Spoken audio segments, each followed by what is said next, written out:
Cheating in the NBA has been one of the standout scandals that always shock fans. These unforgettable incidents in the world of basketball have changed its landscape forever. So meet this guy who ruled the NBA and became a famous rapper, movie star, TV analyst, and media personality. But here's something you might not know. This guy had a habit of cheating.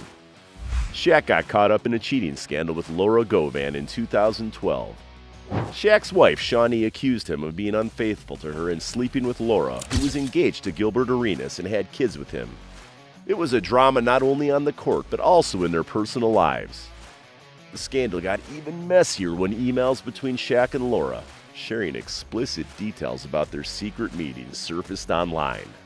This caused a lot of trouble, shaking up both couples' relationships and eventually leading to Shawnee filing for divorce. In a funny and wild twist, Laura came forward later, laughing off the entire cheating scandal with Shaq. She said, "No way! Have you seen his feet? How could you sleep with somebody that has feet like that?"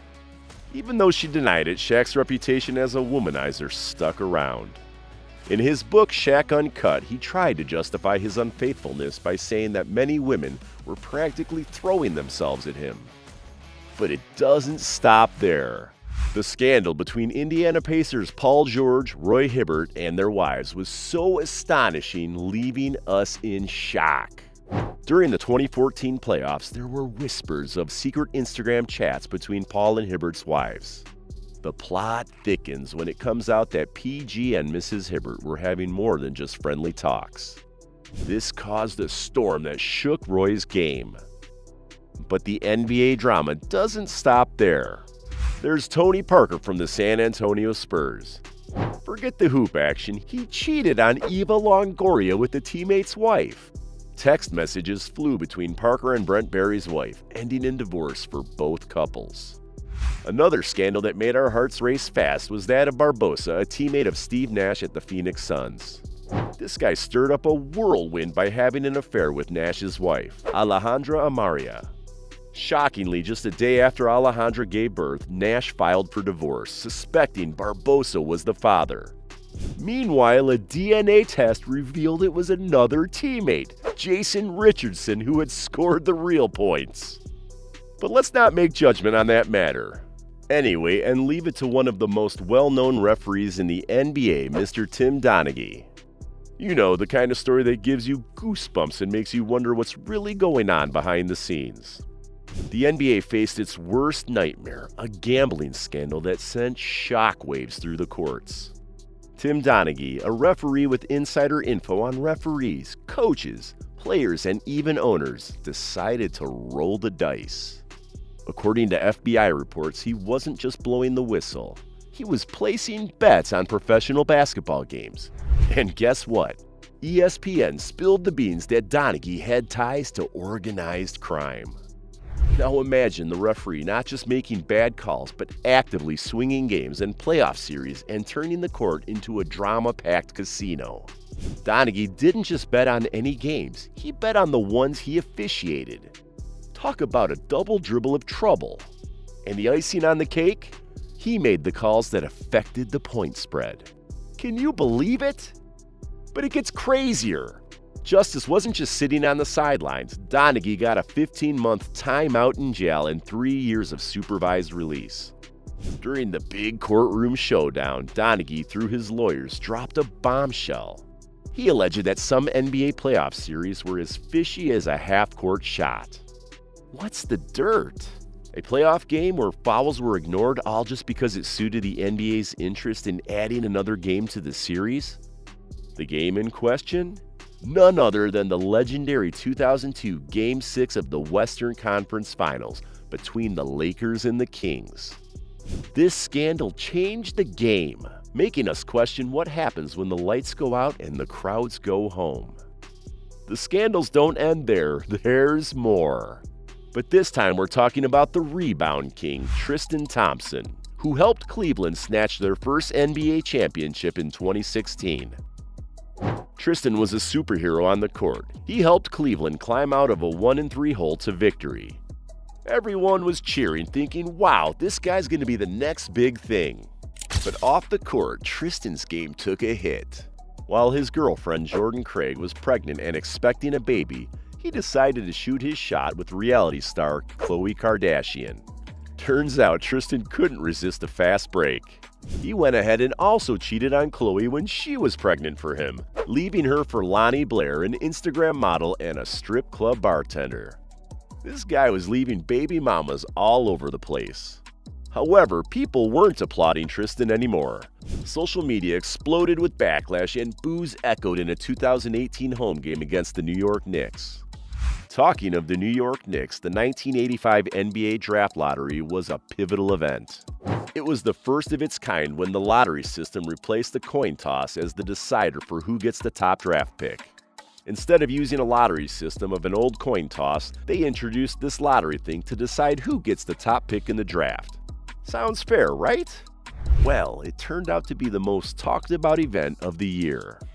However, 7 teams were in this lottery draft, all with an equal chance to snag the first-round pick and choose the superstar Patrick Ewing.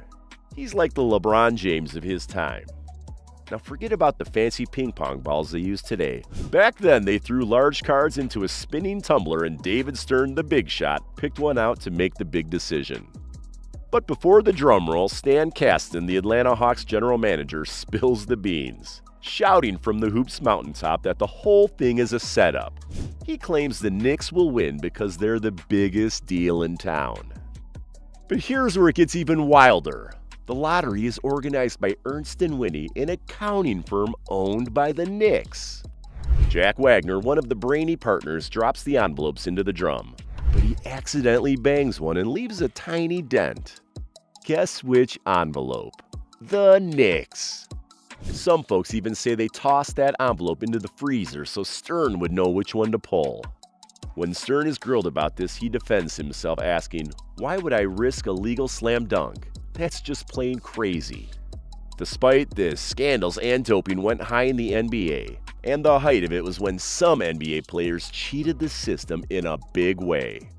These ex-players tried to score big in a not-so-legal way. After shooting hoops and dunking their way through the NBA, retired players can enjoy sweet benefits like the NBA's Health and Welfare Benefit Plan. This health coverage was actually funded by those NBA teams we all cheer for. However, in 2002, NBC spilled the beans on 18 former superstars who were caught red-handed, scheming to pocket nearly $4 million from the pension plan.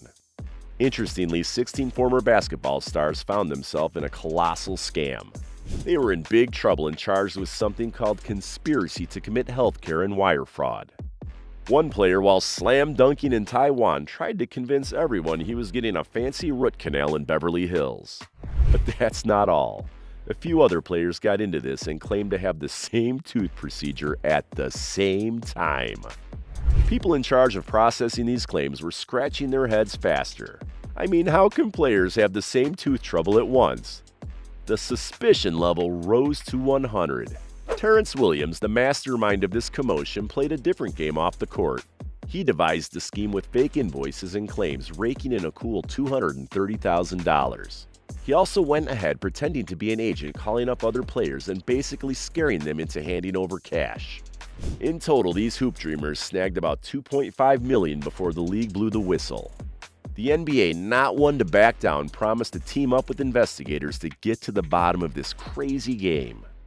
Now, let's get to the king himself. During his astonishing 21 seasons in the NBA to date, LeBron James faced some wild accusations. Bradley Martin was claiming King James was sipping some secret growth hormone potion. But you have to know that even in his 21st year in the NBA, with the Lakers cooking everyone in the league and the King being the head chef himself, nothing has been proven on that matter. The NBA is serious about those anti-doping rules. They test players left and right. Yet, Bradley still believes that LeBron staying forever young might be more than just having good genes. No hard evidence, just a wild guess that got everyone talking. Well, we guessed that the King is injecting himself with some LeJuice after all. Talking about GOATs, let's mention the time that the GOAT shocked us all.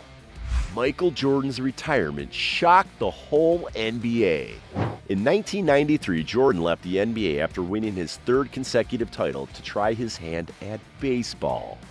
This move, retiring in his prime instead of solidifying his status as the greatest NBA player ever, went against what we all expected from the GOAT.